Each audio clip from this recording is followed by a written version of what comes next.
Hi, my name is Rachel Salyers, and today I'm going to talk to you about the U.S. policy changes to enhance retirement security. This graph shows sources of income of people aged 65 and older by race and Hispanic origin.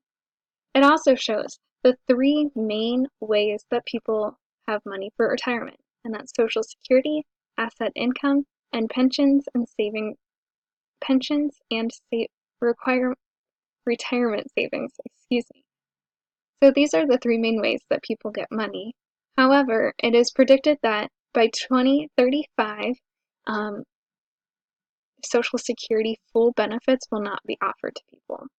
Therefore, there's been a recent shift in the approach, leading to more dependence on individual savings. In particular, there has been a marked shift away from employers offering traditional defined benefit pension plans going to a defined contribution plan, such as a 401k.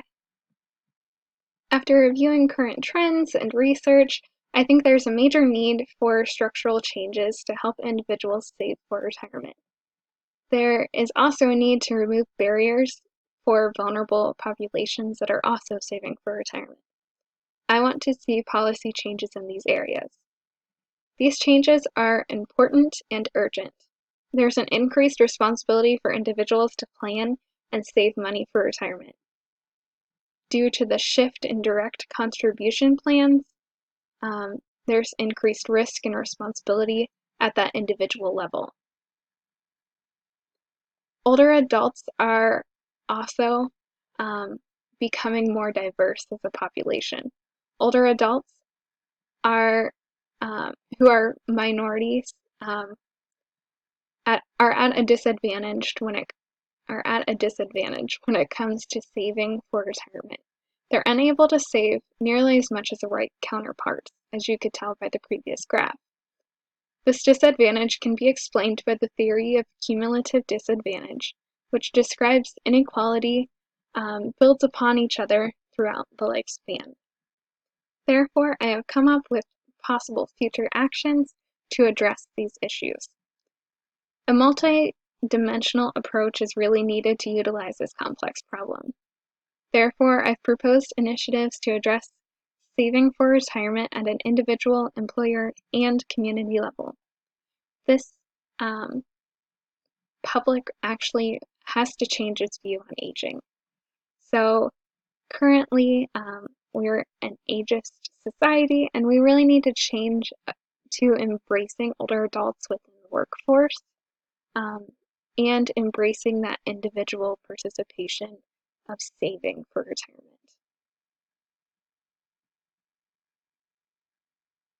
Next, there are policies that make it easier to save as individuals that I have come up with, including increasing the age of attaining full Social Security benefits and increasing incentives to work longer. This will allow for people to save over a longer period of time. Next, creating employer savings options that are universal and flexible, similar to the Illinois Secure Choice Savings Program. Next, increasing job opportunities that are flexible, including skills training, phased retirement options, more flexible work hours, and job modifications. And lastly, educating people throughout the lifespan about savings.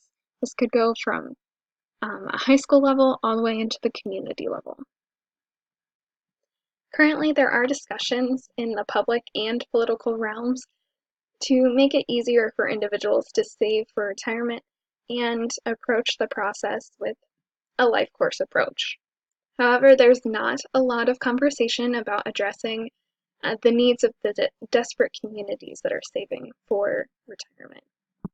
Within the next decade, it is likely that future actions will address some of these issues. The SECURE Act, which has not been enacted into law yet, really wants to increase the age of receiving full Social Security benefits to provide an incentive for older adults to stay in the workforce, as well as encourage more employers to allow for flexible savings programs.